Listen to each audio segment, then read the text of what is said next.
this is what happens when you have a quantity of something and then you add more to it. This is dilution. The principle is so simple that a child can understand.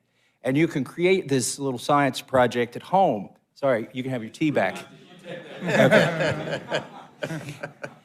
But the principle is called dilution. And when you print $5 trillion and you put it into the economy, you have diluted the value of the money.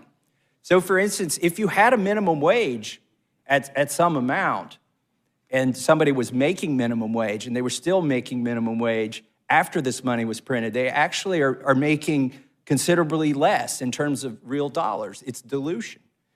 So the $5 trillion that we printed, I would argue, is the primary source of inflation. You know, we can say, well, eggs went up because feed went up, fuel went up because there's a war in Ukraine. You can find a lot of excuses for various different industries.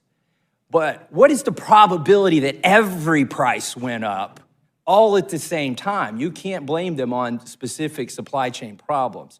The thing how do you explain the global? Yes, I'm glad you asked me that, Professor Raskin. Because they did the same thing in Europe. They did this everywhere. They printed their own equivalents of the Federal Reserve and treasuries, created their own money out of thin air. It may be the only thing that saved our dollar is that everybody else did the same thing to their currency. And so the question is, right now we're coming up on the debt limit. Why isn't anybody proposing to print more money? Why aren't the economists proposing to print more money? Because it is poison. When you print money, it is poison to our economy, and it is